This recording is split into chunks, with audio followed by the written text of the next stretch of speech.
Just like you, a white boy, to say to me. Now we're equal. Because you can record on Zoom. Co-host. That's right. That's right. Oh, my gosh. Equality at its finest, Jared. Yeah. Can you finally stop complaining about slavery? Just ask, and I'll give you the controls. Should have been hearing the names Jared was calling me people before we started recording. No, I said very nicely, please, may I please have the co-hosting abilities? Excuse me, sir. I would appreciate it if you would let me be what I am on this podcast. If it's not too much of a bother. That's right. Yeah. If it doesn't take too much hair off of your chinny chin chin, if you could just make me co-host, that'd be great. Yeah.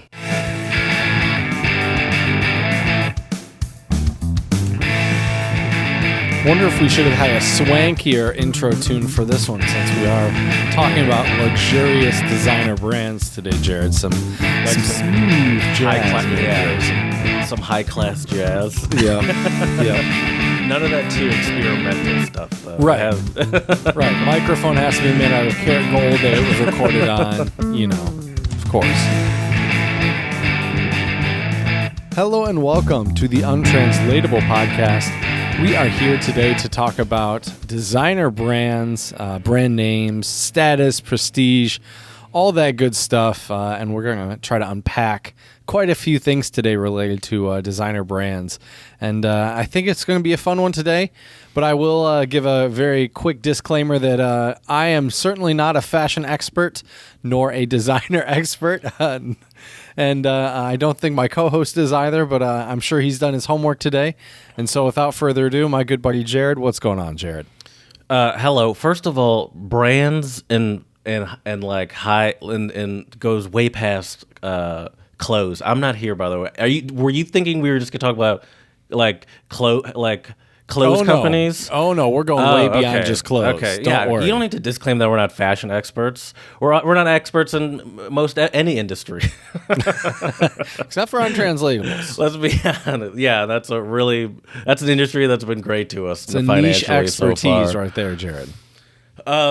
Yeah, no, you do not have to disclaim that we're not fashion experts because we're not experts in a lot of things. But anyway, we're also not experts in Instagram or Twitter, but you can follow us there. Untranslatable Podcast on Instagram and Untranslatable 1, the number 1 on Twitter. Spread a little love. And you could also give us, or please, how should I ask it? Please, would you please give us 5-star reviews on iTunes and Stitcher? That would be very nice. That would be nice. I learned this is one of my favorite brand moves that I learned about that has been made recently. Arby's. Did you hear about this? We have the meats. How do you feel about those commercials? I like the guy's voice who says we have the meats. Was that Ving Rhames? Isn't that who that is? I'm not sure. I don't know. I mean, they're just fast food commercials on TV. I don't really think much about him. I don't know. Yeah. Anyway, they came out with a new sandwich. Okay. And they call it the Arby's Meat Mountain. What? Type it in, and I'll explain. Are you serious? I'll explain what's in the Arby's Meat Mountain while you're looking at it. So the Arby's Meat Mountain is, I guess I'd say Arby's new 48. All right, here's what's in it. Let me just say it.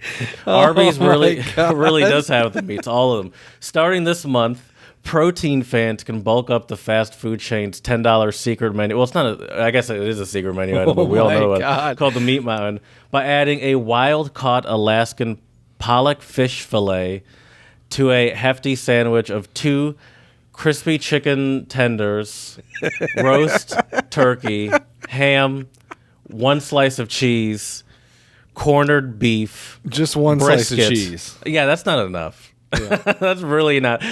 There's actually 2 slices of cheese in the picture. At least 2. I don't know what they're talking about. I just don't get, how do you even eat this thing? Excuse me. One slice of Swiss cheese, 1 cornered beef brisket, cornered beef, brisket, Angus steak, 1 slice of cheddar cheese, roast beef, and 3 half strips of bacon. for no extra cost. Just say you want your Meat Mountain Denali style.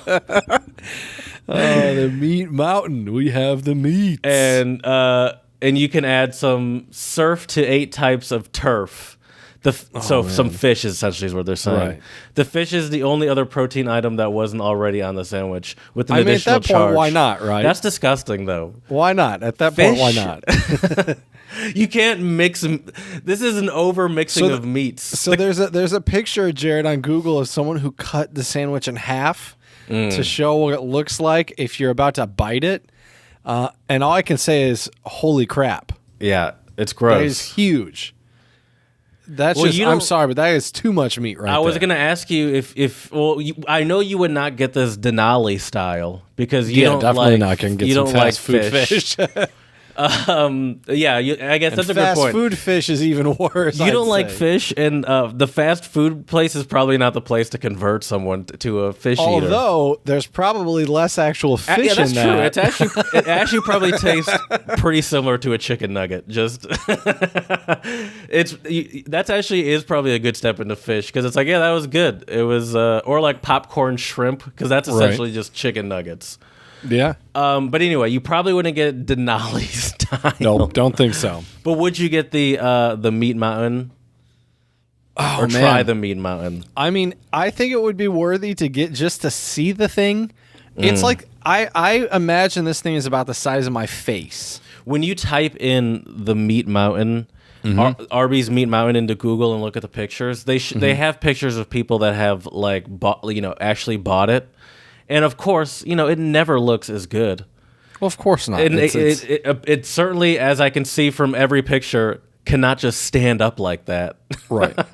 You need like a special Meat Mountain pole or something. Yeah, not even a toothpick. Right. It needs to be like a one of those Nordic walking ski pole things. Yep. I mean, this is basically a heart attack in a bun, probably. Yeah. Yeah. It's actually been a while since we've had one of these things, Like it's sort of refreshing, ironically,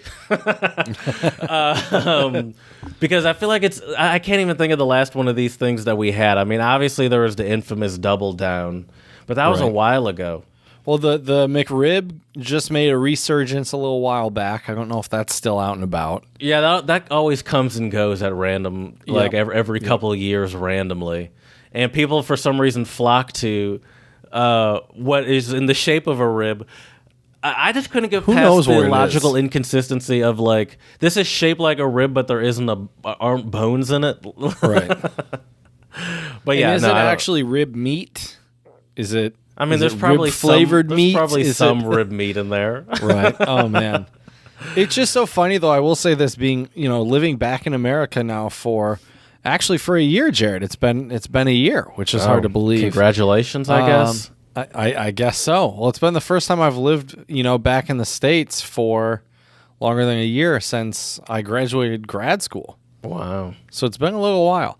But anyways, it's always funny to see these types of fast food things, especially when I'm back here in the U.S. and I see it happen. And it's like, no, I imagine this is purely to drum up hype because no one is going into. No one is looking for an actual meal and being like, I'll get the meat mountain. I think I'm feeling the Would meat you like that Denali today. style? Right. Yeah, sure. Yeah, I'll get it Denali style. Right. And then like eating it during their lunch break before they go back to work. You would definitely be in a food coma after that, for sure. Yeah. Hey, where's Miner been? He said he was going to the bathroom about 3 hours ago. We haven't seen him since. You either fell asleep or you died, or both. I'm fetal position in the bathroom on the floor crying. Oh man, this is funny though. Just the Google images, and there's like an article, "The Truth About Arby's Meat Mountain Sandwich." What truth do you need? It's a marketing ploy with lots of meat. Yeah, I don't see what truth do you need? It makes perfect sense. That's their whole thing. We have the meats, so now they're like, we gotta do some big marketing stunt to show them we're not messing around. Exactly. And see, even Arby's right here, the biggest sandwich Arby's has ever sold, stacked ridiculously high with almost all the meats. 2 chicken tenders, slices of roast turkey, pit smoked ham. I'm glad I ate before we recorded today, Jared, because I would be starving right now. Corned beef, 13-hour smoked brisket, USDA choice Angus beef. Steak, roast beef, and pepper bacon, and there's also cheddar and Swiss cheese somewhere in there. That's true. It's somewhere in there because it's stacked with so much junk it's hard to find. Man, that is something else. Something else. Yeah. I mean, yeah. I'm not. I probably wouldn't eat it either way, and I'm not some sort of hero. But I've never.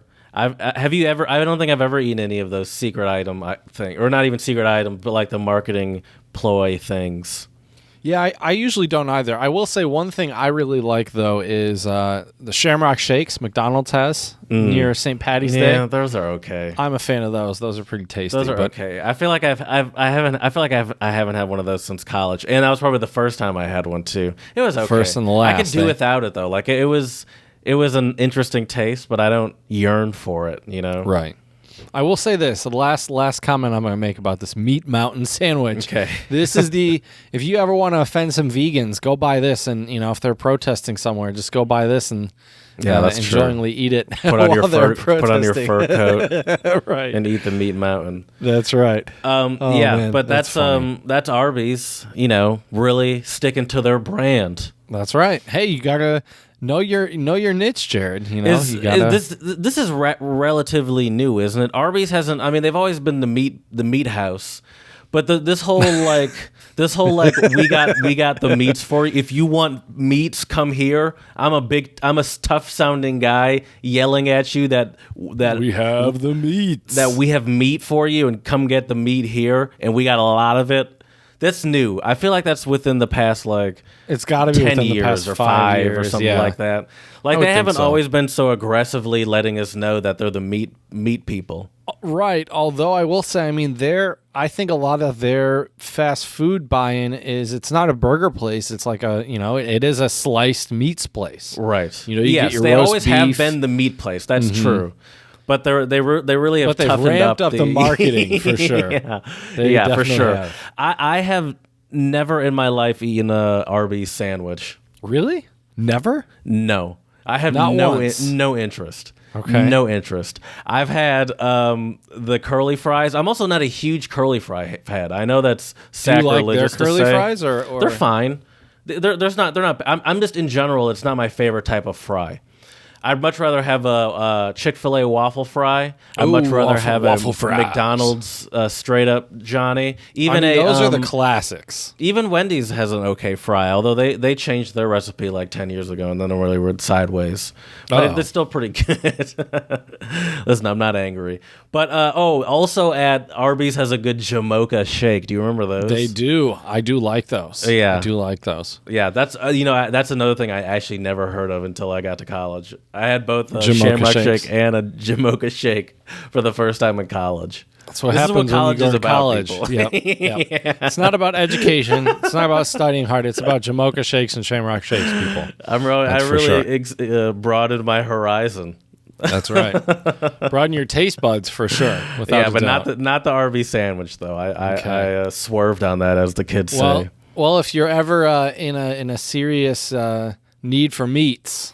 Now you know exactly which sandwich to order, Jared. Okay. Exactly which sandwich. Oh, man. So, dude, guess what I saw on YouTube yesterday? What's that? And I meant to send this to you. Why am I nervous? You should be very nervous. Maybe you should. Maybe you shouldn't. I don't think this is controversial. Controversial. I can't talk today. Also, I'm getting old, Jared. I slept on my shoulder wrong, and now it's like I can barely move it. Oh, yeah, I've been there. I've had a couple nights recently where I slept on my hand, and I woke up, and your hand's numb, because, and I got generally concerned. The worst is if you do that with your arms, and you wake up and you can't move your arms. Yeah, well, that's what it was. Yeah, that's what it was. It was not good. So I sent you a little texty text. Okay. And Chris D'Elia has resurfaced. Shit. He has resurfaced. And we have When done did a this come segment out? Oh, I could just click on it. Yesterday. I'm pretty Okay. sure it was yesterday or the day before. But we have done Rate the Apologies before, Jared. And I think we should talk about this one at least. I haven't heard it though. Because that's okay. I'll try to condense it for you and for our listeners out there. Okay. Because I watch it, and I've also seen a couple other videos of a couple other content creators kind of talking about it, and I just thought it was interesting. So first of all, we need to give some context on what happened, right? So Chris D'Elia was accused of writing very racy things to like 18-year-old girls, and he's in his 40s now, but I think so, yeah. But it's been started when he going was in on his for 30s. a while, yeah. Yeah. And he's like hitting up girls that were like in teenagers, and flirty conversation and whatnot. Right. At least that's what I know. Right. And so he had kind of hadn't done anything in the media for quite some time ever since he put out a statement saying everything that he did was consensual, and they posted their receipts on their end, as I guess we would say.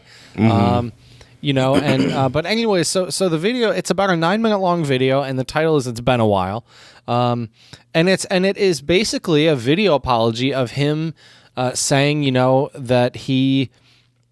Kind of explaining that he's taken time to reflect upon his issues and his problems as a person, and that he needs help, and he was saying that a lot of this had damaged a lot of his previous relationships. Apparently, he was never faithful to any of his exes, including the love of his life, and he's not happy with the person that he's become. And I don't know. I just thought it was refreshing, number one, Jared, to actually see a video. And we've talked about this. I guess this is really why I wanted to bring this up, is because we've rated a lot of apologies that have been like a tweet, right, or something like this. But I feel like the screenshot of the notes. Right, exactly. Whereas this really seemed a lot more introspective. The irony is, though, Jared, is as I was watching this on his channel, and of course, it's on YouTube, so you guys scroll through the comments. The funny thing is, I didn't even realize this until about halfway through the apology video, was people are talking about how they appreciate him being genuine and also being able to be vulnerable and say that he was wrong and he made a mistake. But some people in the comments also mentioned that this is the type of video that he would probably rip to shreds in one of his podcasts. Yeah. Which could be very true. But I will say this: it did. Yeah, but if someone does something wrong, then you have to that's the whole thing about the video, is you have to, if you're like truly sorry for it, you have to put yourself out there like that. I mean, especially him, because he has millions of followers. Right. Well, it was interesting too, because he talks about how just kind of like what it was like, becoming more famous and just having just more people interested in him, and he was basically saying he could go from town to town, city to city, and he would always respond to fans' messages, and some of those fans, I guess, would be pretty ladies, and yeah. But anyways, it was an interesting video. Is that what he said? Or was that your? That was my paraphrasing here. Oh, okay. But he did say, he could go from city to city and would, after every show, he said he would get about 50 messages in his inbox. Oh, yeah, sure, I believe that. Yeah, yeah. He responded to all of them. That's what he said in the video. But I have to say, I have some respect for the guy for coming out and putting out this video. He, could have just not said anything or done a screen capture of the notes on his iPhone or whatever. And the other thing that I liked about the video itself, Jared, is a lot of times that when we've rated these apologies on our podcast, there's always sometimes this, well, I did this, but... Right, they always try to give some reason, or well, I'm not a terrible person, or they try to do this. Chris didn't try to do any of that. He straight up said, nothing I did was illegal, or something like that, or like just constantly trying to justify it. And he didn't even say that, and he didn't even say, but it was, he did mention that everything that he had done was consensual with with everybody. But I don't think the media outrage. I could be wrong, but when the stories were going around, I didn't remember hearing about it being non-consensual. It was just he was a lot older than a lot of these girls that he was messaging. Yeah. Yeah, and. So anyways, I have a lot of respect for the guy, to put that out there. I just wanted to mention that. I thought it'd be kind of fun to talk about real quick. You have watched it. I'll watch it. But, sorry, I have like a frog in my throat, and I can't get it out. Yep. You have, hold on one second. All right, there we go. Listen to that. Now that's more. There we go. Perfect. You have watched it.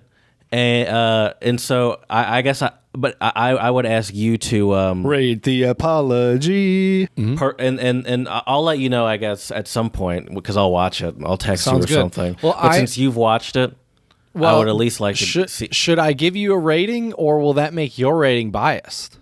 I don't think so. I don't think so. Okay. I would honestly, man, I would say I would give this one probably an 8.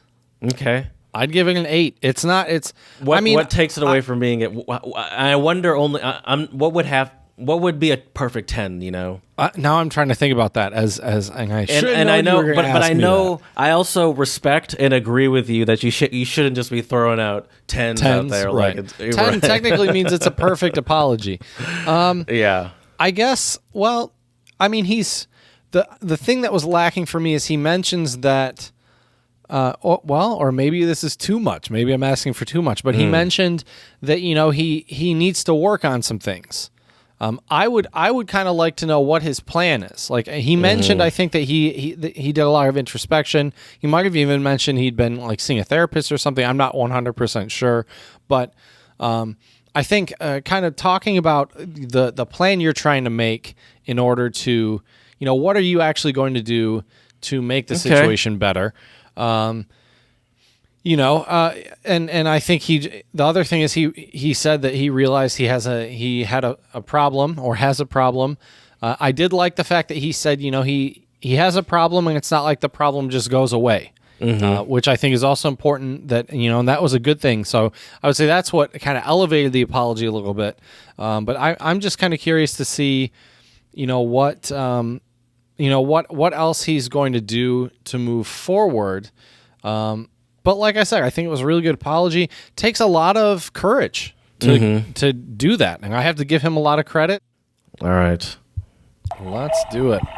That's right. You know what time it is? It is time for some untranslatables, which are idioms, proverbs, sayings, axioms that don't always translate on a one-to-one basis into English, and we are your certified untranslatable experts to decipher them for you. I will get us started today, Jared, with a German untranslatable, and it is jemandem auf den Schlips treten. Someone to step on someone something. I believe Schlips is like a tie. Like a necktie. A necktie? Yeah. Mm-hmm. To step on someone's necktie? Mm-hmm. Yep. Is that like to insult them deeply? Very good, Jared. Very good. Oh, wow. Yeah, very good. Wow. That seems like, I don't know, that's all I could think of. Like, that sounds like the highest form of insult. Yeah, to step on their necktie, I'd say so. Okay. Sorry, I wasn't even fully prepared because I didn't think I'd get it so quickly. Here we go. My first untranslatable is Thai, and it's Cheti Hinye Tixin Bay. One afternoon in your next reincarnation. So that's like it'll never happen. Oh wow! It'll never happen. We haven't here for the bonus points. When we have an pigs English fly? translate. Oh my gosh! Nice, that's a good one. I like that one. All right, I'll give you a French one. Let me see here. Être canon.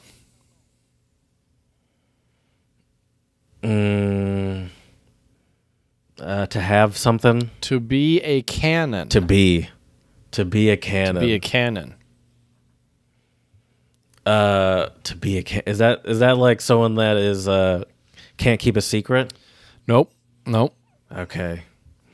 Is that be a canon? Like a hothead, someone that gets angry easily? You're so close, but yet so far. Oh my gosh. Can you give me the literal again? Sorry. To be a canon. To be a canon, right. I don't even know. To be like the boss, an authoritative figure. No. She went to the Prada store, got a new dress, and she is a canon. Oh.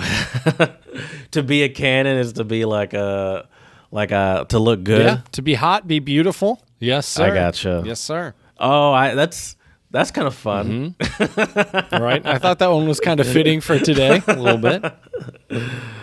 Wow, she in her Gucci, she's a canon. A canon. That's right. Okay. We can start a new rap kinda song called She's a Canon.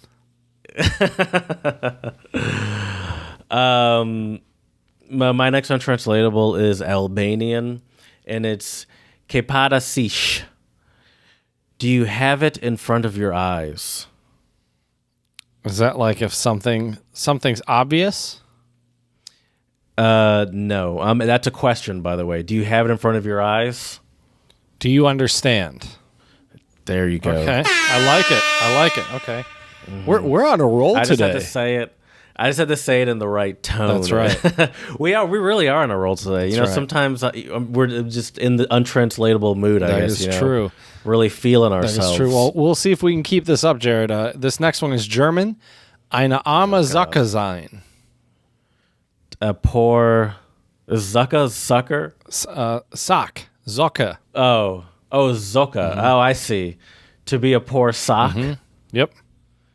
It's not literally just to be very poor, is it? No. Is it to be like a sad sack? Like someone that's always moping around, like an Eeyore-esque type? I'll give it to you. Yeah. Okay. Yeah. It's what is your meaning? The actual meaning here says ein bemitleidenswerter Mensch. Oh, you find these ones in the German language. I never do that. All of mine are given to me by English speakers. Right. What does that word mean? Bemitleidenswert is pitiful. To be pitiful. Oh, okay. Yeah. Be pitiful, Jared. How pitiful. That's a great word. You are pitiful. You are a poor sock. A pitiful poor sock. That's a good insult right there. Definitely. You poor sock. That's right. Okay, that's all I have. I don't have any more untranslatables. Okay, well let's move on. Let's talk about these brands, Jared. You know, speaking of Germany, by the way, we've said this before, but when I lived in Germany, there were three technically American brands. They're probably all owned by the same conglomerate for all I know. But three brands that were the hot shit in my day. That was around 2004 to 2008-ish. Can I guess them? All of them. Abercrombie, yes. Hollister, American Eagle. Yes. Yeah? That was a hot commodity. If you had that it was cool. That was how you flexed in Germany back in middle school? High school? Yeah. Not me, though, because I had it, but it's like, I went to Great Lakes Crossing and I got this. What are you talking? Or I went to Somerset and I got, like, what are you talking about? It's just a normal mall for you, right. Because it was, I had some American Eagle stuff before I went there, not realizing that people would covet it. But see, Jared, this you already and they're brought like, how'd up... you get that? They literally asked me, how'd you get that? And I'm like, I went to the store. I went to the store. I'm American. What are you talking about? You know what's funny, though? I'm glad you mentioned this actually right off the bat, because this does add something to brands, I think, that makes them more quote-unquote desirable, which is the exclusivity component. That stuff is so hard to get in Germany.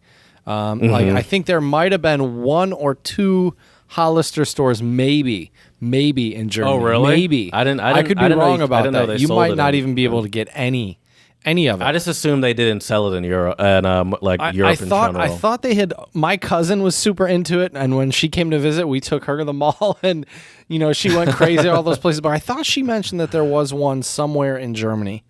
Well, maybe since then they've noticed the demand from Europe. Mall of Berlin. Yeah, so maybe since I imagine it's come. Oh, and in Munich too. I wonder how long they've been there though. Right, that's true. Because I'd bet they're relatively new, at least after I left Germany. Right. Because it didn't seem like you could get it there when I was there. Maybe you could. But. Which is funny because when I think of stylish clothing, I actually think of European clothing, not American clothing. Yeah, me too. And you have these American brands over there. Yeah, I mean, America, or specifically Hollister and Abercrombie, but American Eagle too. They quickly. I mean, they were. I'm not going to say they weren't popular in the U.S. because they certainly were, but they became a punchline, like they certainly turned into, especially Abercrombie and Hollister, because you walk past and you could just get assaulted by the perfume. Yeah, and it's just and they were all. Do you remember the rumors as a kid that they would before the store opened, they would spray a full bottle of their perfume throughout the store and all this crazy. I don't know if that's true. I'm not sure if it's true, but it definitely had a strong smell in there for sure. I certainly heard multiple kids say rumors like, yeah, they spray 2 bottles every morning in that. Wouldn't surprise me, honestly. Would not surprise me. Just imagine, though, if that was your job, to just walk around. You're a glorified perfume sprayer. They probably have to wear some sort of N95. Right. They should. Probably OSHA probably requires it because in the past, some 16-year-old passed out from too much Abercrombie cologne or perfume with their open Abercrombie shirt on. So yeah, those were highly coveted brands. What are some brands? Well, actually, can we just? I have a list of millennials. Ooh, okay. The most influential generation currently. Millennials revealing their top 100 brands that they love. Oh, can I guess a couple? Sure. Can I guess the top 5? The top 5. Yeah, okay. Most influential brands for millennials, right? Mm-hmm. Okay. I don't know what would be number 1, but Apple's up there, I know. Am I right? Yeah. Okay. Tesla? Or is Tesla too expensive? Maybe that one's... hold on. This list is... I got to do like a find. Right. Yes, but it's 46. Okay. So it is in there. Nike is in the top 3. Okay. Adidas. So is Apple. Not in the top 3. Okay. There's one more that is ubiquitous. Under Armour. Puma. Are you talking about sports brands? Listen, Chad. I said ubiquitous. I have never. Not this is true. I would say I've never worn Puma. I have worn Puma. I am not. This is something you use. Mm-hmm. I use. Your neighbors use. My neighbors use. Everyone has used this. Toilet paper. The supreme leader of this company, it looks like a supervillain. Oh, duh, Amazon. There you go. Of course. So the top 3 of course. Are Nike, Nike, what was the other one you said? Apple?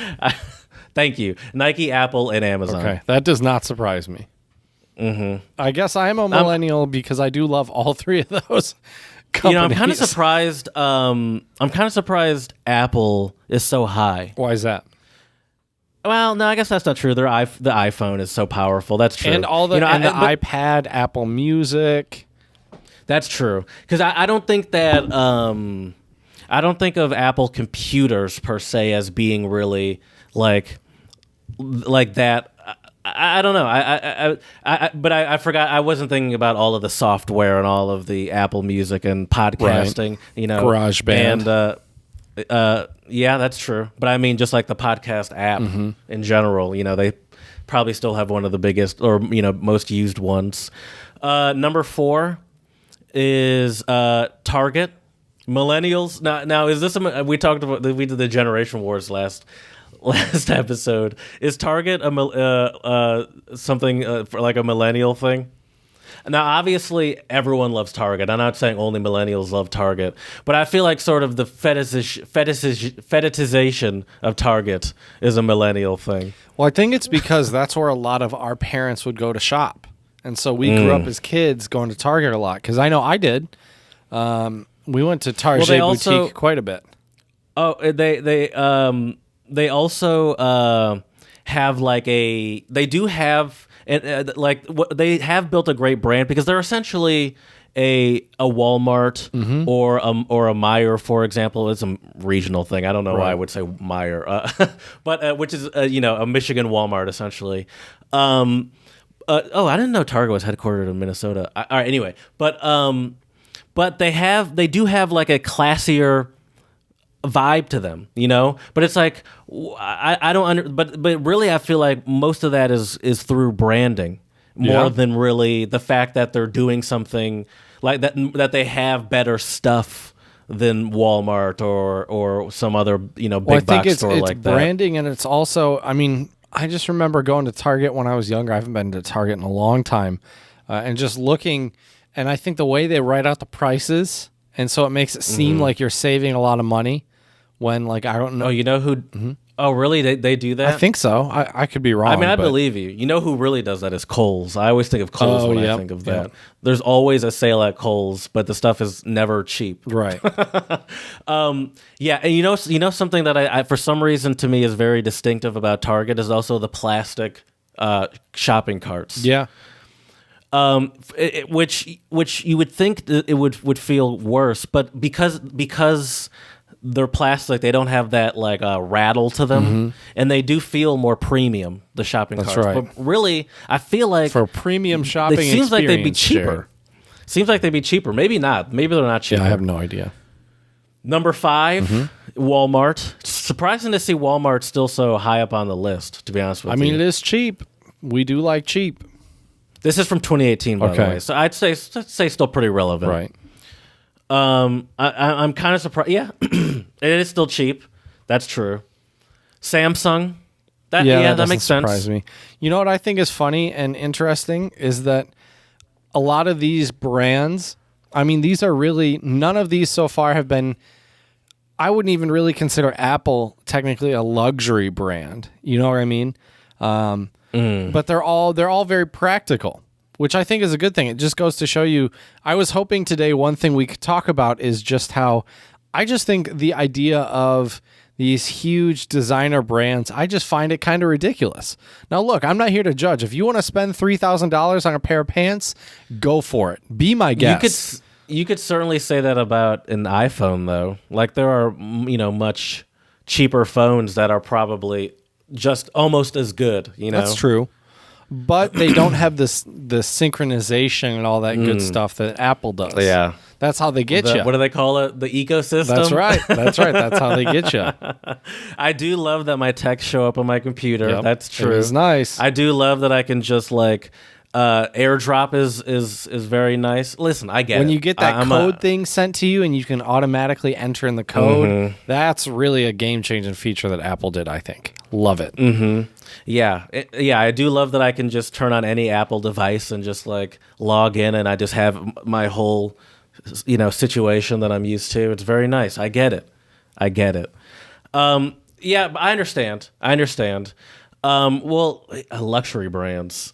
So you're saying you want to talk about the idea that how luxury brands even exist in the idea of luxury, right? Because see, that's the thing. I think with a luxury, the difference between like a Target or a Walmart or even an Apple, I think what Apple tries to do is I think Apple they do a really good job selling and marketing their products as like, a way to harness your creativity or what I mean? Kind of stuff like that, right? Whereas I think luxury brands a lot of times like Gucci, Prada, even like Cadillac or Lexus or Mercedes-Benz, like these luxury car brands, I think what they're trying to sell you is this prestigious image or this status that really the only status is basically saying, I have a lot of money I can spend on this. At the end of the day, I think that's the statement you're really making. But I think there's clearly a very large industry in letting people know that you're better than them. There's a large industry, right? True. Where it's like this sort of like, you've earned it, you deserve it. And then sometimes, especially with these things, especially a lot of clothes, like I struggle to sometimes understand, like, why does someone pay $10,000 for a suit that they wear once or something like that? But it's like, if you're already asking that question, like, it already proves that you're broke. That's true. That's true. I will say though, I think it's one thing if you're like when I see celebrities, I think they just operate on a different plane. What I mean is like. For a celebrity, a lot of times, like if at a red carpet event, don't a lot of them, they either get endorsed to like wear a lot of stuff, right? Yeah, probably. I would imagine, right? Yeah. So, I mean, that's different, but I just don't understand. But they still do buy a lot of that stuff themselves in their personal time, I'd imagine. They don't get everything for free. Right, true. I just think the idea of, let me buy this super expensive shirt, or I forget what brand it was, but this was when like Kid Cudi became really, really popular, and they were like these distressed T-shirts that had like rock band logos on them, and they were going for like $300 or $400 a pop. And why were they going for so much? Or like, what were they claiming was so special? Well, about I think them? it's just it's one of those things where they probably make a small number of them and they market them as these kind of deluxe. Type That's of what items. it is. It's the small number. Yep. There's been this conversation in the car world recently. You've heard of Bugatti, right? Yeah, of Bugatti course. Veyron. Mm-hmm. Yeah. So the newest Bugatti is called a Chiron. Okay. Which is just like the next generation of the Veyron. Okay. And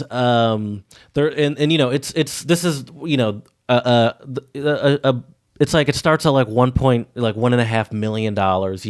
This car has pocket like change. No worries. 1,500 horsepower. That's crazy. A V16 engine, 4 turbos. But then you could also drive it like a normal Ford Taurus down the street if you wanted to, or you could drive at 200 plus miles an hour. And then so they sell this car, but then on top of that, they have the Bugatti Chiron Devo, which is a little more power, a little more luxury in there. And then it's like another $1 million on top of that. But then there's there's something they call the Chiron Pure Sport. Okay. Which is like the sort of the one that you take to the this is the Bugatti you take to the track. So it's like instead of leather all over the place, there's like carbon fiber, and that's also like I believe that's like close to $4 million for that car. Jesus, and that's crazy. And it's just like, and there's just been this huge debate where it's like, how do they not debate, but like conversation about like how do they just keep pumping out these like like these ultra rare limited edition cars of already a ultra limited edition car. It's like this car already starts at over $1 million, and like, but that's just the normal version. Yeah, when is too much? When is too much? That's so crazy. It's like, do you want to be seen? You want to be seen in just the normal Chiron? Just the $1.6 million car. What a loser. Yeah, it's like, okay, that one only has 1,500 horsepower instead of 1,600 in this one. That's the slow one. Yeah, that doesn't surprise me though. I mean, a lot of it I think does come down to this kind of status thing, and some of it obviously is spending power too. Can you just afford to buy some of these things? And most of it is just to say you have it. Right. Because I think now that I think about why do people like buy stuff and then not wear it, but they say that's like with anything, like with the Bugatti that I just mentioned, the people, the average owner is probably going to put 100 miles on it a year because they have 40 cars or whatever, right? And it's just going to sit in a garage for essentially you to just look at, right? And I feel like that's a lot of what it is just to like look at it and then show your friends, hey, look at this thing I have, right? Like it's toys, right? They're all toys, yeah, big kid toys. You're right. Do you have any big kid toys that you? Oh, of course. Dream about? I mean, are they all guitar based? Yep. I mean, yeah. Well, I really want a Mustang GT at some point as well. I'd say that's kind of a big kid toy. I mean, if I could get, but that's attainable. Right. That's not a luxury item. Well, if you get a super fancy one, then it's a little bit more luxury. What kind of super fancy GT 500, right? Yeah, okay. Isn't that that's the top dog, isn't it? Dude, you would take that on a test drive for 3 seconds and almost pee yourself and be like, get this thing away from me. But I mean, a lot of guitar. But see, once again, the other interesting thing about brands is obviously some of it's for status and what have you, but there is also something about brands and obviously their reputation, right? And so for me, that has played a big role in actually a lot of the guitars I've bought and haven't bought. Is based, like, for example, Gibson guitars, which are kind of considered the top or the upper echelon of American-made guitars, especially throughout history, especially through like the 50s and, well, really more 60s and onward. They're awesome guitars. They're super iconic. You've heard them in millions and millions of songs and records, but the majority of them are going to cost you quite a bit of money. You can get a similar type of instrument that sounds pretty close. It might not be the same, but it sounds pretty close. And it might even have some other luxuries on there that an older Gibson wouldn't have, for example. And for example, Gibson is notorious, Jared, for their headstocks breaking. So up at the top of the guitar where you tune it, if you drop it or if it's not in the case right and it gets bumped, that can break off. And so I mean, sorry, go ahead. And so because of that, when I was actually gigging more before college and when I was in college, I didn't buy any Gibson guitars. I really wanted one. But once again, it was more of the same thing we talked about with the Bugattis. It was more so I could just look at it and also tell my friends, be like, "Hey, like, look at that guitar." But see, there, that's weird too, because also a big thing of luxury and ultra luxury is a big selling point of it is quality. Yeah, and it's like this is one of the finest made. Handmade is a big thing they say. Only one person for each product. Right. Stuff like that. But then it's like, you're scared to use it, and it's like, well, what's the point of having the quality item if you're afraid of it, Right. Yeah. I mean, that's the ultimate flex of having a luxury item, is having a luxury item and not being afraid to use it. Yeah. No kidding. That's true. That's really true. I always go back to cars because that's what I know. But like Jay Leno, he drives those all those freaking cars he has, and you'll see him on the street with just some like 1960 or 1932, Bentley, like with no roof or whatever, and it's like, yeah, he'll just drive that down the street, and then the next day you'll see him in a McLaren F1, which is you don't know what that is, but it's like a 90s supercar that is like tens of millions of dollars now. And he just drives everything, and that's the ultimate flex. He's like, listen, the reason I buy the best stuff is because I want to be like, because I want to be able to experience the best so you can stuff. use it. Yeah, that's true. And it's like, who am I saving it for? Yeah, which I think is honestly good philosophy. It's mine. I like that philosophy a lot better than just buying it to have it and to like kind of show it off. Like, that's a big thing in the car world is that the people that buy cars and stash them away do get looked down. I'm not looked down upon, but like people do get annoyed by that. And there's like the sides where it's like you're like what's the point? Like you shouldn't be buying. You really shouldn't be buying most luxury items as an investment piece, right? Even though some of them do appreciate.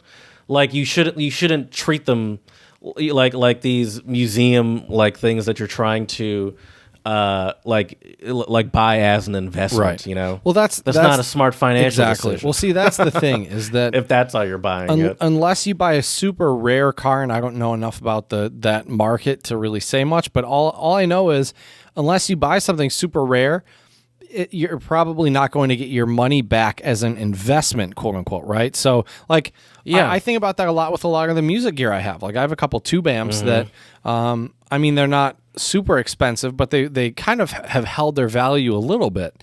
But once again, I never bought those amplifiers as like, oh, I'm going to sell these 15 years down the road to make my money back. I bought them because they sounded great and I wanted to use them. Yeah. Do they break? Well, do they break easily? Well, with tube amps, you just have to replace the tubes, and you have to. There's just different maintenance on it than like your standard. I imagine that's pricey. It's not too bad. It depends on what's. Thankfully, I haven't had too many issues with my amps. I tend to take decent care of my stuff. So essentially, there's no harm to using it. Well, I mean, like anything. It's just like anything. When you use something, things will automatically wear out over time just from use. But a lot of those things, if you treat it properly and take care of it, you can replace the things that need replacing, and it's not too bad. Do you remember any luxury brands from that were popular in China? I remember we used to, I don't know if this is still true or not, but I remember for the longest time, people would say that like Buick, for example, is essentially still around as a brand because of China, and it's way more popular in China than it is in the U.S., and it's like more highly regarded. And we would always kind of like snicker, like, and they care about Buick. Right. Like, what do you? Okay, I mean, Buick is kind of considered old people cars for our generation. That's what my grandma drives, but they're Right. real cool. But it's just like they have they just have a completely different perception of the brand, and it just plays a different role in their life over there, and it's just been perceived differently. And that's really all it is. It's like, it's not really even the product. It's how the brand is marketed and perceived. Right.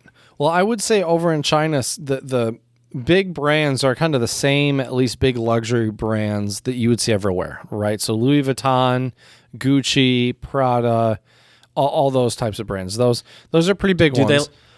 Do they like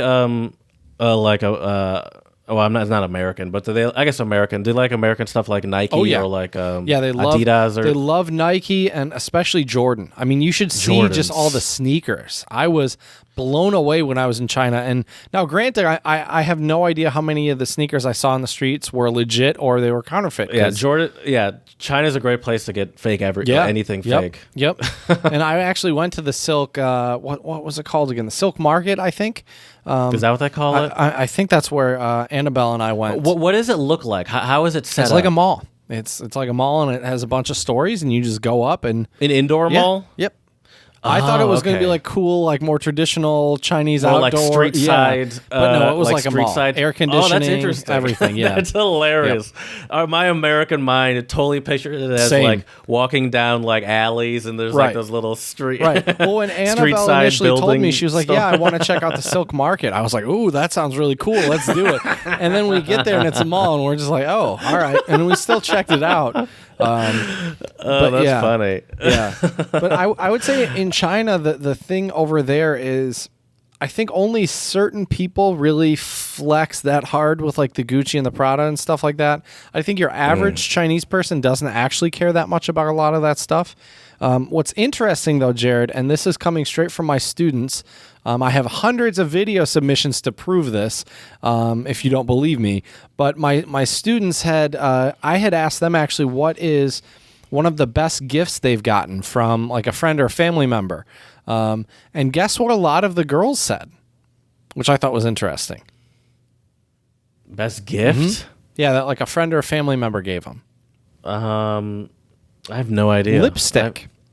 Now, of a certain brand. See, that's the thing. I don't know if it was a specific brand or not, but most of my students, a lot of the girls, they would say that, a lot of their friends would give them the lipstick. When they would wear it, they felt more confident, more empowered. I get that, but that seems like a bold choice. I feel like I would be nervous to get someone lipstick. It's like I don't know what color. Like they're probably gonna hate this color, right? Well, I guess you got to ask them what color they like or have an idea. I don't know, but either way, I just thought it was interesting that it seemed like a lot of my students, the gifts and the things that they really liked, it didn't really like for them. It didn't really matter. It didn't have to be this super luxurious. Are you brand. saying that? Are you saying that to say that here in the United States, if you asked a similar sample size of American kids, they'd say like AirPods, iPhone 12, probably PlayStation 5. Probably. It would just all be these luxury items. Maybe, yeah. Well, and I'm sure I would have some Bentley students Continental GT. who also say right. Yeah. Actually, I would agree with all that. I would say that. You think so? A Tesla Model X. I want the doors that go like this. I think a lot of times too, if you ask an American what they want, we shoot for the stars. You know what I mean? Think oh so? Yeah, go big or go home, buddy, for sure. But you said gifts that they like to receive, Right? So it's like, so I think that implies something that you have received before. Right. That's true. So all these people that would say they want all these high class gifts have not probably received them ever, right, or had a chance of getting them. Right. There's and I some think a lot thinking. of it is, I don't know. I think it's one thing if you want to spend a little bit more money to get something of higher quality, right? Maybe there's better functionality, sure, what have you. And I wish I remembered the saying now, but my mentor when I was living in the Czech Republic, she told me there's a saying in Czech that means you can't afford to be cheap, basically, or like if you buy something like that's cheaper, you can't afford it. Basically, meaning you're going to have to replace sure, it. It's not going to be as high of a quality. For sure. Mm-hmm. All right, let me give you some luxury items that from my list. I understand you want to talk about luxury, so let's just go through some luxury items that are very influential. Jordan. Yep. I mean, I'm wearing. Is Jordan I mean, that's a luxury item, right? Well, they're expensive, aren't they? I mean, it's people flock to Jordans and pay hundreds of dollars for them. I guess when I think of luxury, I think of more. You know what? I'll put Jordan in luxury. I would say Jordan is like a luxury sports leisure wear type of thing. I'd say streetwear. I'd say, yeah. So exactly. I would say that. I'm wearing my Jordan sweatpants right now, actually. Not luxury. Well, I'll though. say this, but super comfy. Those probably aren't luxury, but I would say like the pinnacle of their brand are the shoes. Oh, for sure. And some of those rare tend to be shoes more expensive. can go for exactly. a lot of and money. There's a big market for like aftermarket or like secondary market, I guess I should say, right, for those shoes. Gucci is 12. I'm surprised Gucci still really has that much power. Or influence right. on society. Well, I think it's come back. I don't give a shit about Gucci. I think rap has put Gucci back on the map. Because look at all the rappers who wear Gucci. The baby wear Gucci? Probably. I don't follow any of the new rappers. I sound like a real... I sound like my dad. We are getting old, Okay, Jared. I did just pull up the baby, and one of the first pictures I see has him wearing Gucci. Well, and so like I'm going to say I was right with that. Gucci sneakers have gotten really popular. Oh, I didn't know about Gucci sneakers. Yeah. I remember seeing those all over China, Indonesia. Actually, I saw quite a few Russians wearing Gucci sneakers. Oh, yeah. You've seen them before. Yeah, I've seen those before. Not rarely, but they don't even look like they look plain, you know? But like they're not cheap, though. That's true, and you know what that logo means. Yep. That's true. Okay, hold on. Let me go back to my list. I was looking at those. All right, I'm going specifically. Would you say Starbucks is a luxury brand? No. Listen, I would say this. I think it's a bougie brand. I feel like I make much better coffee every day in my home than you could get from Starbucks, and for a lot cheaper than you could get from Starbucks. Yeah. So I would argue that they really I would. It's not a luxury in the sense that like it's super expensive, but I feel like they've really like marketed themselves as like I don't know, they're more of a brand than they really are a coffee. Right. Yeah, I'd agree with point. that. And the thing about Starbucks too is that when I think of Starbucks, it's not like I think of like super high class, super exclusive, only certain people buy Starbucks. It's like, no, everybody gets Starbucks, It's kind of become it's kind of become in a way like the Kleenex? McDonald's of coffee a little bit. Well, just in that it's everywhere. Oh, for sure. It's everywhere. For sure. I mean, it's even crazy. There are even more places than McDonald's, I feel like. I've been to multiple places where it's like there's a Starbucks right there, and then there's one right around the corner right there too. Like right. like they're everywhere. They're just doubling up. Yeah, I agree with you. They have essentially become the McDonald's. So maybe because of that, they're not a luxury. Don't have brand. that exclusivity. That's what you need if you want to make that high quality brand, luxury brand. Nordstrom, surprisingly. Now it's interesting to see a department store. Nordstrom is sort of the classier do like their department clothes. store. They do have nice clothes. They do tend to be the more expensive department store, at least at our malls here in Michigan that I go to. Nordstrom has developed a robust e-commerce experience, that's good to hear. Mm-hmm. These gigantic mall spaces that these department stores take up are not in this world for much longer. I imagine Probably not. It seems pointless, doesn't it? Right. Going to the mall just seems like why would you then do you're that? going for the full experience, Jared. You need the music, It is fun the to walk ambiance. around. It is fun to walk around. Sure. Polo.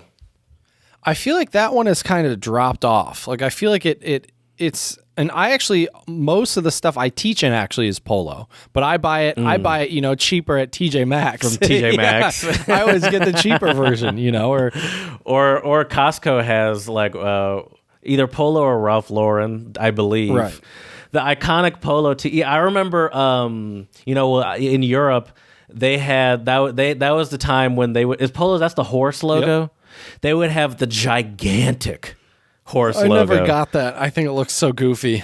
Well, it's because it looks dumb, but it's just the logo. Yeah. It's a very recognizable logo, and it would just be ridiculously big. The logo. It's like, this is so dumb. That's how you flex. It's not even a good looking shirt. Right.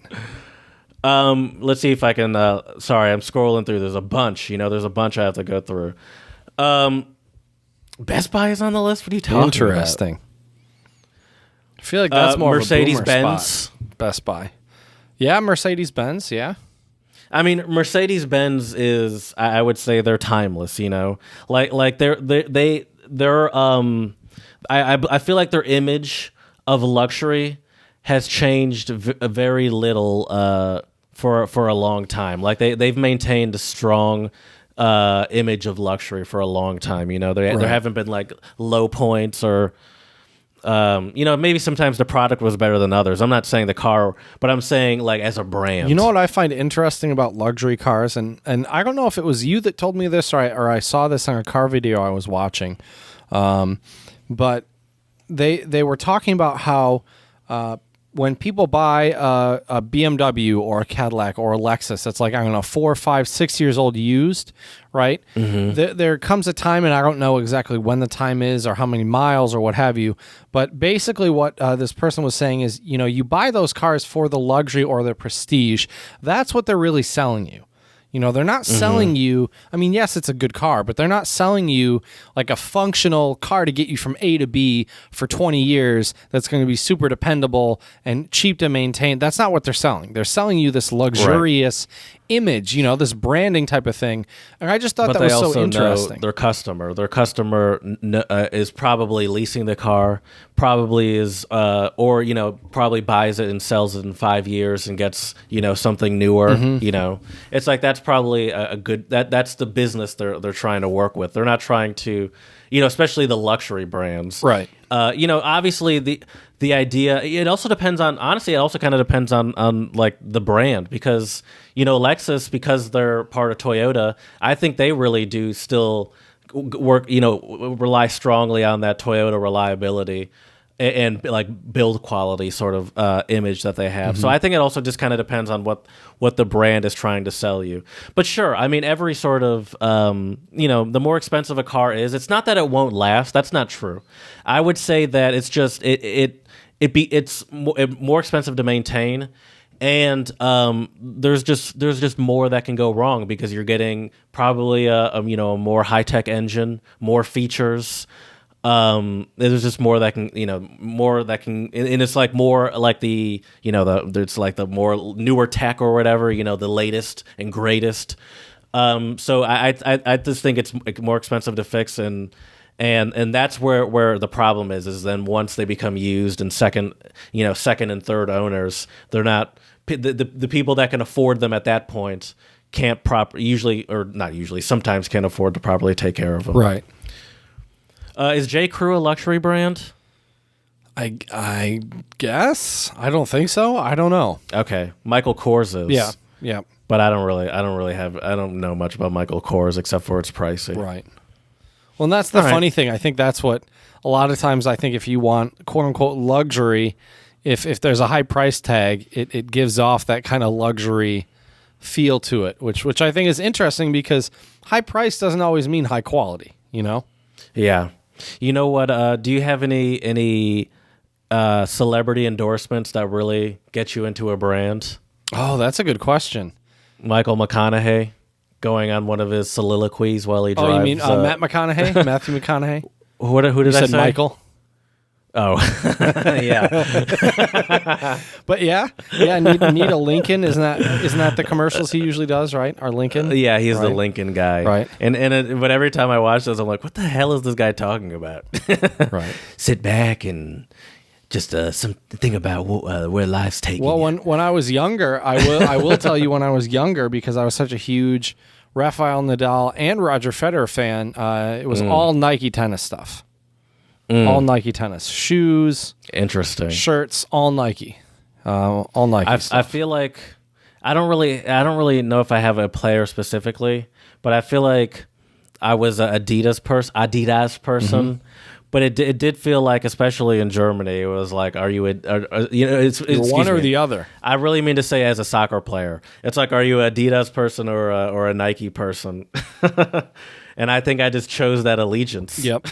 Like that's really all it was. I'm like, I think I'm going to be a Nike or Adidas person. Now I don't really care. Right. Now I think I actually kind of prefer Nike shoes these days, to be honest with you. I like both. It's funny though. My cousin actually, although I wear Sambas 90% of the time. Sambas are probably one of the most versatile shoes ever. Yeah. My cousin used to work for Nike actually. So I think we used to get like a little family discount or something way back in the day. Oh, that's cool. When I was younger. So I'll say this: Nike certainly does feel like a luxury item when you go to one of like the Nike stores in like Chicago or New York or something. One of those almost like Apple Store-esque Nike stores. They're selling you the experience. I can't buy anything in there. Right. Like, oh hell, I'm going to buy one of these little mini soccer balls just to say I was here. I bought something. Right. Yeah. All right, $45. It's like, oh god. Right. Right. You play hacky sack with it once or twice. Yeah. Lose it. Yeah. I will say this though. I mean, the reason why I really do like Nike, a lot of Nike stuff, is I've used it for sports and it has lasted pretty long. For the most part, so I do think there is, like we talked about, an aspect of kind of reputation. You know, what kind of associations you have with your name brand. I mean, it's kind of similar why I really like Fender guitars. Is they've been pretty durable. I like the sound. I like the look, the feel. So yeah. You know what I hate more than anything, and let me know if you've experienced this. Obviously, most of my experiences in the car world, but I hate when someone says, "Oh, I would never buy that brand." Oh, yeah. That brand is shit. Some people just have some really strong opinions. Oh, dude, actually, we never gave a shout out. I meant to give a shout out, and I actually want to do this because it's about a brand. Okay. And the response is hilarious. Oh, let's hear it. So this is a quick shout out, and it's not long. So Coca-Cola donated 16 wheelers full of bottled water to communities in Texas, all around Texas. But do you know the bottled water that Coca-Cola owns, Chad? Is it Nestle? No, Nestle's a different brand. Coca-Cola owns Dasani. Does it really? Okay. The roasting that Coca-Cola took, because people hate Dasani water. Mm-hmm. Why do people hate? I don't understand. Here's the deal. I am a water snob. Topo Chico is my water. You are a water snob. I didn't realize. And that, I wouldn't. right. But I don't buy bottled water. Right. But there is a whole market of luxury. And like the irony is, if I had to pick bottled water, I probably wouldn't pick Dasani either. I'll tell you this. I've gotten to a level in my life, and I am willing to say this. I'm not ashamed. If I were to go to a gas station, say I'm on a road trip or something, and I'm getting a snack, and I want to get a water, I will get a Fiji water. That's right. I will get a Fiji you're one water of those every people, time. huh? That's the only water I will buy. Really? It does taste good. But that's the thing. I don't buy bottled water except for Topo Chicos. So if I'm on, this is only when I go to like a gas station or something. And so at that point I'm like, yeah, I'll get Fiji because I think it tastes better. And it is sort of like the luxury water. Right. I'll say so. Maybe I have given into the brand. You but have. I think They it tastes gotcha. better. They gotcha. I don't hate Dasani though, but people hate Dasani. At the very beginning of the pandemic, there were grocery stores where like the bottled water section was cleared out except for Dasani's were left. That's funny. That's how you can show marketing. What the people really like and don't like. That's for sure. The ultimate classy water brand, by the way, Smart Water. I don't like Smart Water. I feel like Smart Water is lost. It's because you're too smart for it, Jared. I feel like electrolyte water is a scam. I'm not gonna lie. I was gonna say Voss, the round cylinder bottles. Are you familiar with Voss? I think so. Though that's peak luxury right there when it comes to the water game. Anyway, sorry, I wanted to get that shout out, but I also just found it funny that it's a brand trying that Coca-Cola did this, sure they want to help, but it was also a marketing ploy, Sure. Look, Coca-Cola is helping the community, and then it's just so funny to me when the marketing sort of backfires, and they're just like, how dare you do this to the people of Texas? You know what my favorite brand, speaking of brands and social media, is Wendy's. Just seeing Wendy's, their tweets and yes. roasts are hilarious. Yes, and a lot of brands have tried to, And they always come short. A lot of brands have, yeah. Yep. You know what I actually noticed on Slim Jim on what's going on with you, Chad? Shoulder, dude. Fucked it up last night. Oh, sleeping on it weird. I told you. Oh, right, I told you I'm getting right. old, Jared. Like, it hurts, dude. It hurts a lot. It sucks. You look like my grandpa right now. Oh, it sucks, man. All day, I haven't been able to do half the things I wanted to do because my shoulder's been bugging me so much. Oh my gosh. So, anyways. Sorry. Yeah. So, but Slim Jim. What I was saying on Instagram, they comment on these meme pages, and I'm like, what are you doing? Like, it's always Right. it's always kind of cringy. Is that how you get to the Gen Zers? You gotta. Is that the new type of marketing? I was like, Slim Jim, your time has passed. You're disgusting. You're a millennial food, and your time has passed. Right. Millennial food at best, maybe. Might be more of a Gen Slim X. Jims were popular when we were kids. Yeah, but I mean, I never really liked them. I ate them but here and there, I knew but kids. they're not that great. Kids would get them in their lunchbox. They'd be all hyped. It would always be sort of like the bully kids that would get it in their lunchbox. Though, let's be honest.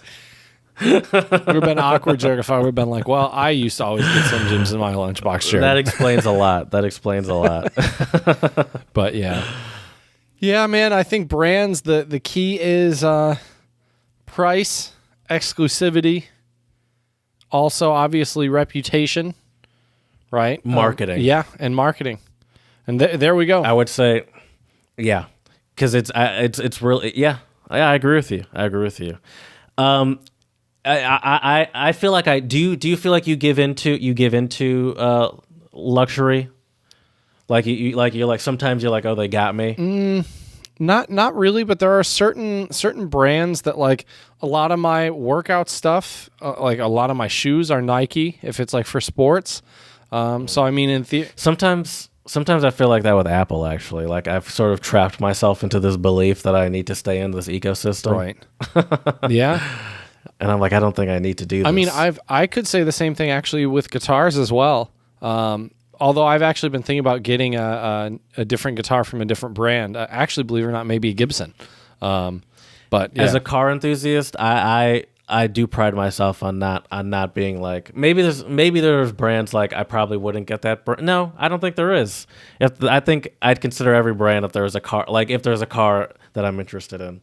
I don't know. I try to be open-minded, you know. Yeah. Well, I think it's and really I'm important. I'm not a very brand loyal person to anyone, really. Well, now and that I think about the it. thing is too is it's Except Apple, I guess. right. Well, the other thing about being brand loyal, it's like unless you're actually like a paid endorser for that company, who cares?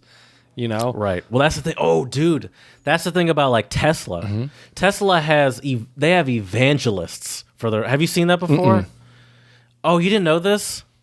Oh my gosh, they're like if like they defend Elon Musk on Twitter.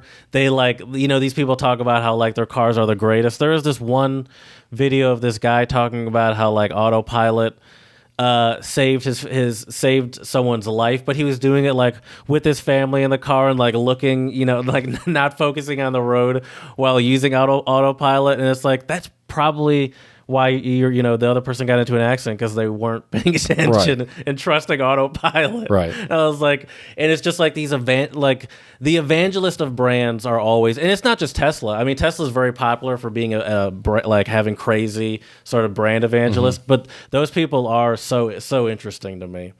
How do you feel? Those would be like the fanboys or the stans, I feel like. I have a question. Yeah. How do you feel about mixing and matching or like wearing Adidas and Nike at the same time? Whoa. You wouldn't do that? Don't be doing that. No, I don't really care. You wouldn't do that? No, I don't really care. Okay. I don't care. I don't really care one way or another, no. Because that is a huge faux pas. I feel like specifically for Gen Zers. Can't be mixing for the young matching. Kids, yeah. Yeah, I don't really care. To be honest with you, I don't really care. Do whatever floats your boat, If that makes you happy, yeah. who cares? I don't have any brand that I care that much about, that I would go up to bat for. Right. And I feel like even if you did it, it's probably because that other brand, they just like whoever is the owner of the company has done like something very irreprehensible or reprehensible. Thank you. Yep. Thank you. I can't speak English today, apparently. But yeah, so I think that's the other interesting issue with branding too, is that a lot of people, like you mentioned as well with Tesla and Elon Musk, like some people really stand behind whoever is the face of the brand, right? So if that person, like I remember for a while there was quite a smear campaign for the guy who owns Jimmy John's. I guess he's big into like sports hunting, and has, I don't think he owns it anymore. Right, I have no idea, but I just know that, like that pissed off some people enough where they're like, yeah, I'm not eating it. Jimmy John's. I didn't eat at Jimmy John's for a while. I actually just started. No joke. It's crazy that you say that. I don't really know if I was supposed to be not eating there or not, or by the point I didn't understand why I wasn't eating there. But I realized I did like when I worked on my last job before I moved to Philadelphia. But then after Philly, I just never really ate there again until like a couple months ago. No joke. Interesting. I'm like I don't know why I didn't. I missed it. Why. I missed it. Yep. I like it. I like Jimmy John's. Yeah, I mean it's not but too bad. Yeah, like there are the pictures of him like naked on top of like a elephant, naked like a on dead top elephant. Of an elephant? No, there's a picture of him naked on top of like a shark or something. Oh, jeez, a dead shark. That's messed up. But there is a picture of him like killing like an elephant or something like that. And I was like, yeah, I don't know. This guy, it's like I don't need to support this guy, I guess. But then also actually after I started already eating there again, I found out that he doesn't own it anymore, and I don't know. I mean, he must still get paid somehow from it. I don't like if you started the company. Yeah, I have no idea. Or unless they just someone buys the company from you, I guess you don't get paid anymore. But I don't think he's involved with it anymore. Right. Is essentially what I'm getting at. No idea. But I think at the end of the day, brand loyalty. I think it's one thing if it's like Apple, for example, if you're used to using that interface and that's why. Yeah, if you like it, I don't fault people for it. But I do think like extreme brand loyalty is a little ridiculous. Just a little bit. Yeah, I don't fault people for having a brand that they like or and having a preference, to it. Right. Exactly. It's like, oh, I've always gotten this and it's never done me wrong, so I'm just going to stick with it. Right. But like the people that are like it's more like the people that are super anti other brands, like, oh, I would never be seen in. It's like, okay, get off your high horse. All right. Or like, oh, this brand, or even if it is like still a good brand, like you see it even with like, luxury stuff where it's like, oh, all BMWs are crap or all Mercedes. I was like, that statement doesn't even make any sense. I will say, it's like I will say this though about luxury brands. I love it when people somehow make a spin on it and like somehow make it kind of funny. Like I know for a while in China you could see shirts that it looked like it was a Gucci shirt, but then they had Peppa Pig on the shirt, for example. So like I love seeing stuff like that. I think that's like really funny. It's interesting to see how people poke fun at kind of the idea of these super high luxurious brands, and then they like. Oh put yeah, Peppa they had Pig another one of those. They had another one of those with the Thrasher logo, didn't they? Yep. But those were super expensive too, weren't they? I think so, yeah. But see, it's weird. It goes in this like weird cycle. It's crazy. It's absolutely crazy. It's like they're poking fun at it, but those but this But shirt give me also money. cost me Right. $200 Right. for a Exactly. white T-shirt. That has Peppa Pig and also the word Thrasher on it, spelled incorrectly or something. But yeah, it's crazy. All right, dude. I think we covered it. This has been a fun We did one. it. Let us know what luxury brands you like or your thoughts on brand loyalty at untranslatablepodcast@gmail.com. You can slide into our DMs on Instagram or on Twitter. On Instagram, it's Untranslatable Podcast. On Twitter, Untranslatable1, the number 1. Also, check us out on YouTube. No Song of the Pod today, but we have lots of them from other episodes, so check those out as well. Untranslatable Podcast. And lastly, please, 5-star reviews on iTunes and Stitcher, and let us know how we can make this podcast better for you. So as we say here at the Untranslatable Podcast, dziękujemy, muchas gracias, shisha, and do svidania.